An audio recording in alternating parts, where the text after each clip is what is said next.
was born in Las Vegas, Nevada. Known as Sin City. It was kind of a fun place to grow up as a kid. But had a kind of sporadic, I would call it, religious upbringing. We would attend church, but not really on a regular basis, and we would. Alternate churches, like searching for what is the right church to go to or something like that. And my sisters, in particular, ended up, I have 3 older sisters, they actually became more religious and tried to bring that into my brother, and I have a twin brother also, tried to pass that on to us. And I feel I eventually did become religious. I had, become a reborn or born again Christian. I, prayed regularly to Jesus, Isa. I sought guidance from him. When I had a question in my life about, some road to take or path or major decision, whatever, I can remember staying up praying for a long time for an answer on this. The biggest was when I had my first marriage. That was when I prayed several days. I prayed, was this the right thing? Asked Isa, was it the right thing to do? And so, and then I actually, even before I got married, actually, I ended up going to a Point Loma Nazarene College, which was a private college, a religious-based college, and and so I think on the whole, though, I would not consider myself as being highly religious, not to an extreme or anything, but definitely felt that Jesus was a part of my life, but I always had some questions, some lingering questions about, read the Bible many times, and just always had some lingering questions and stuff. So. Well, yeah, I think whenever you think about religion and really think about it and stuff, you feel it inside. You can feel that there is something inside, and it's a real feeling. It's not just something it's not just a logical thought. It's more than just a way of thinking. It has actual physical manifestation also in you. And so even when I would really concentrate and pray these, I could feel something inside, and so, and that's a good feeling, when you have that, it feels like it really strengthens the bond that you have, or the connection with the religion. So I know that it's real. I know there's something to it. It's more than just a way of thinking, a thought process. There's actually something to it. It's a real, affects you spiritually and physically, and so that kind of energizes you when you have an experience like that, when something like that happens, and it can leave you craving more, right? Because everybody likes when you have a really good feeling or something, you always want more of that. And I really knew very, very little about Muslims and Islam. All I knew growing up was that there was somebody named Muhammad, peace be upon him. That's about all I knew. I had what I would consider like typical experiences here with or biases here. I was in the Navy, and going to the Persian Gulf, it's like, well, okay, everybody there, they're the, I don't know, they're like the enemies, they want to kill us, they want to, destroy our way of life or type thing. So it was never a good understanding. There was never any real desire at that point to even go beyond that to say, you know, okay, who are they? You know, what are they? What do they want? It was just part of just an accepted that, okay, this is, you know, we're who we are, and we got to protect that at all costs, and, you know, anybody who goes against us is, you know, got to be really guarded against, so to keep it kind of wild. But, so really I had basically zero knowledge, I would say, other than the fact that I knew that Muslims considered their leader to be Muhammad, peace be upon him, and that was basically it. Other than okay, they live in the desert. You know, I thought all Muslims were just strictly in the Middle East. I had no idea really that they're everywhere. You know, I didn't know there could be possibly any there where I lived in San Diego or Las Vegas or wherever. I thought they all lived in the Middle East. kind of naive. So my first interaction with Islam, I guess, would be. I don't know if 9/11 would count, but that was maybe the starting point, I guess. Also, you might say, because then became even, it was hammered in more that, okay, now here the Muslims are, you know, they're attacking us basically, right? But then I still kind of I didn't get really hyped up anti-Muslim or anything like that, but it did solidify at that time my belief that, okay, the Muslims are, you know, they're not good people, you know, they want to hurt us, type of thing. So that might have been maybe my first more in depth, other than, okay, I know what the Prophet's name is. But then after the London bus bombings, that's when I got more curious. That's when you know, you turn on the news and you hear, okay, this is not what Islam is about. But then you hear there's this Muslim group claiming responsibility for it, and so that's when I said, okay, I need to find out for myself. You know, what is Islam? What are these Muslims about? You know, there's two sides you always hear. Which side is the right side? You know, which one is the one that I should be listening to? You know, which voice should I be listening to? So I went to Barnes & Noble bookstore, and I bought a Quran, and I started reading it. I would drive to work. I'd get to work early. I'd read some in the parking lot before I'd go into work, and then I would end up spending part of my lunchtime reading some more, and then read a little bit more before I'd drive home to work. And so I have to say Surah Fatiha immediately kind of put my mind at ease. You know, I felt, okay, well, this is good. You know, I was expecting maybe some, you know, starting out really horrific stuff or something like that, but it was really comforting. It was, I felt, okay, this is nice. This is worth continuing reading. So that prompted me to go to some lectures that were at San Diego State University, put on by the Muslim Student Association there.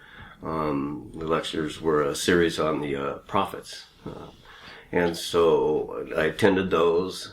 And again, I learned that, okay, well, this is familiar. This is not something really strange. This is, you know, very familiar to what I'm already used to. So then I Googled, I would continue reading the Quran, and you know, there's a lot I didn't understand. There's still some I don't understand. But there were parts that I felt directly, you know, spoke to me that I could totally relate to right then. I loved, there was the, you know, the warning, but then there's the mercy was right there. I mean, it was all hand in hand, you know, it was very neat.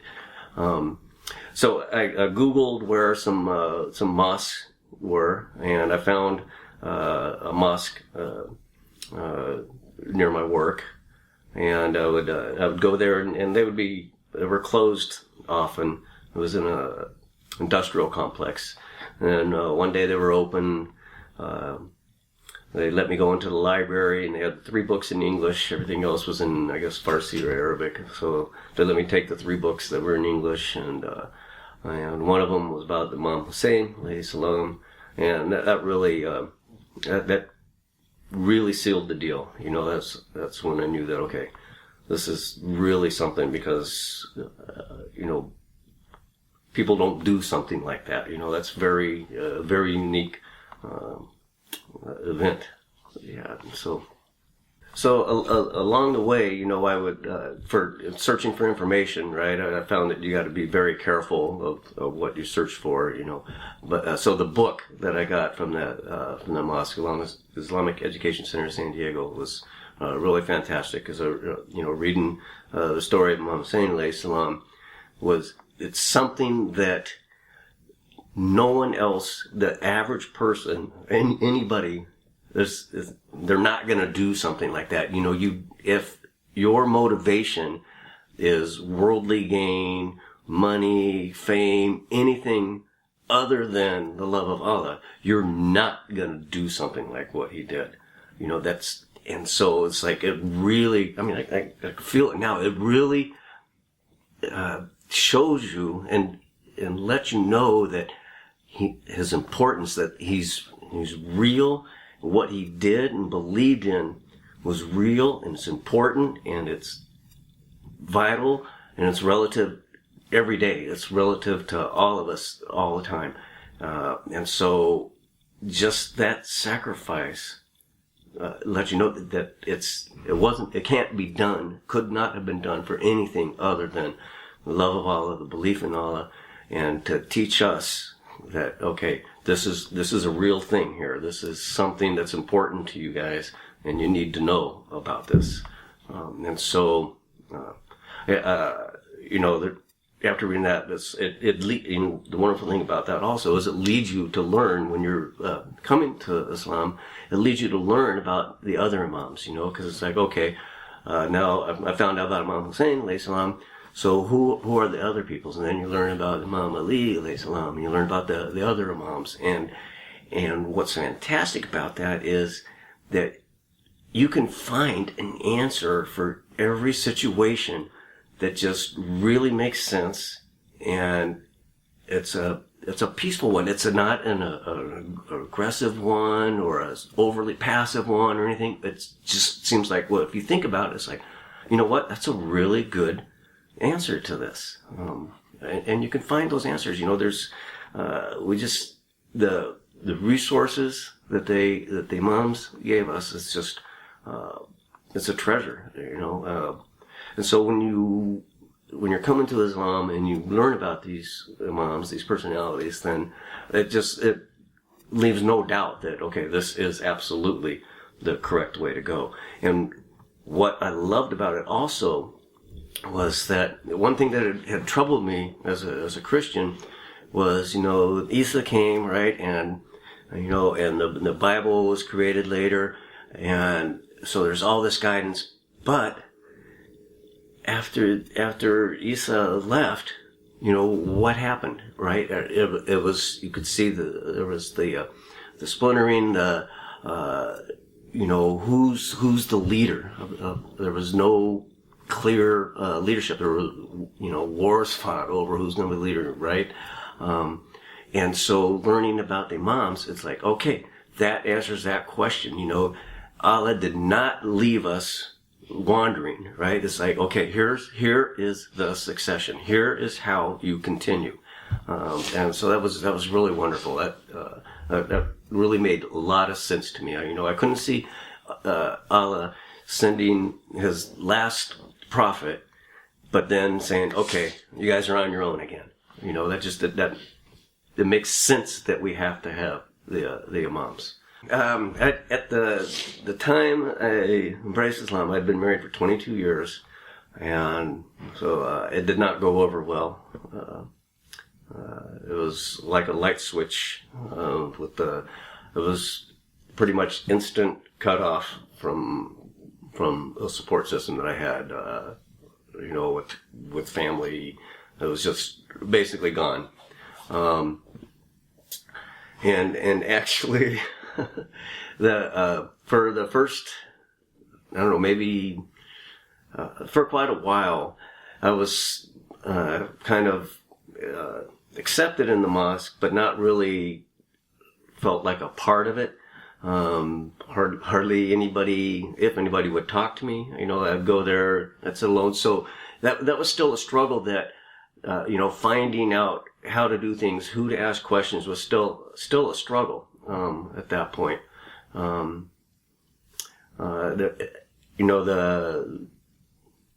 The sermons were not in English.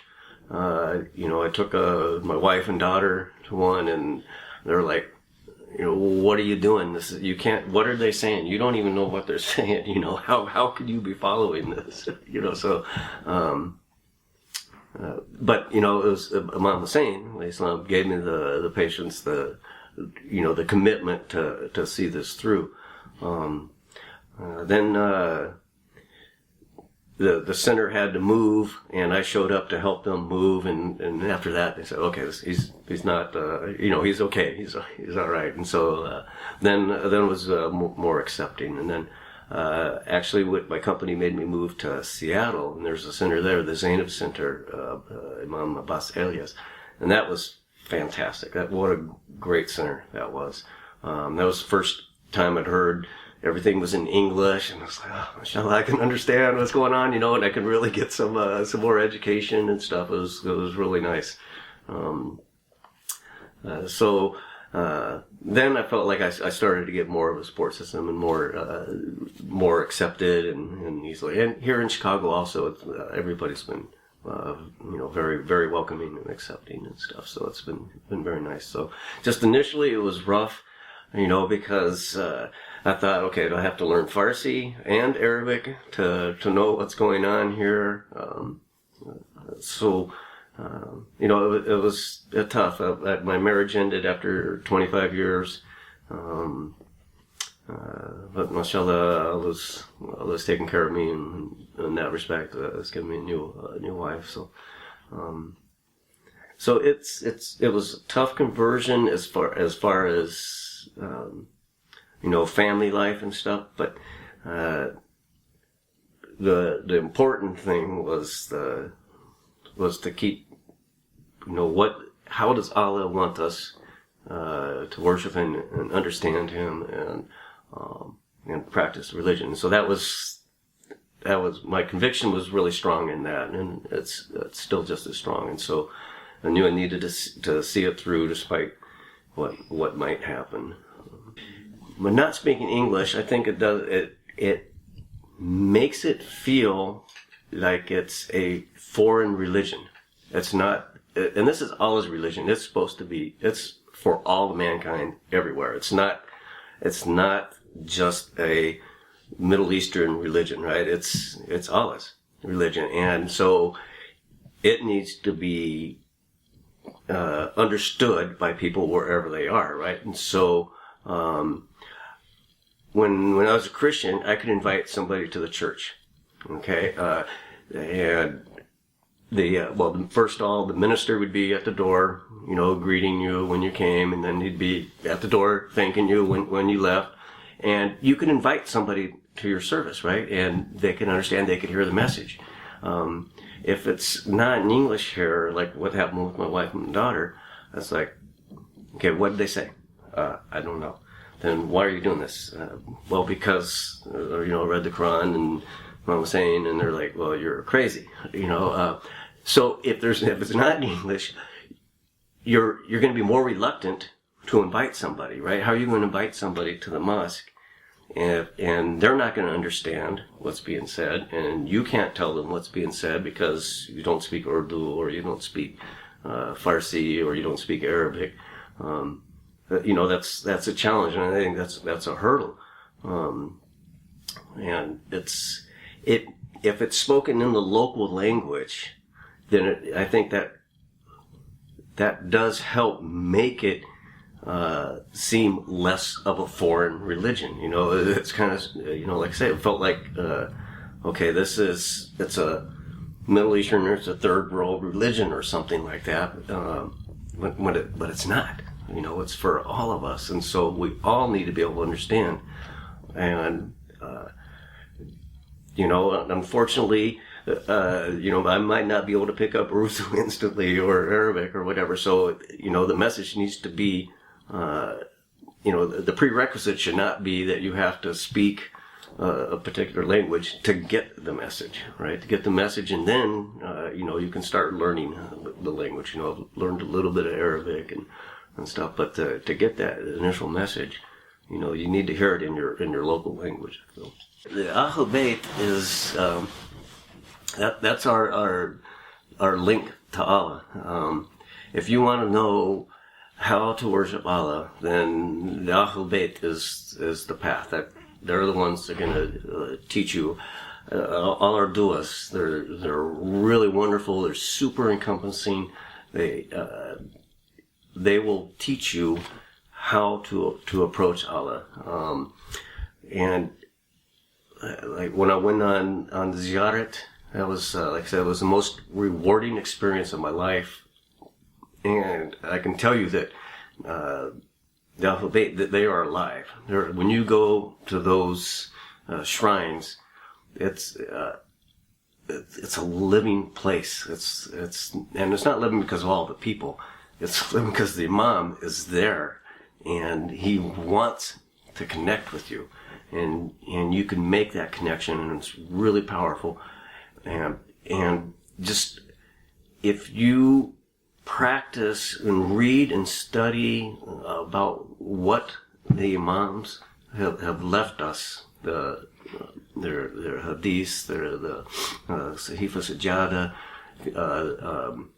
If you look at all these things, you know, they teach you, one, not only how to become closer to Allah, but how to be a better human.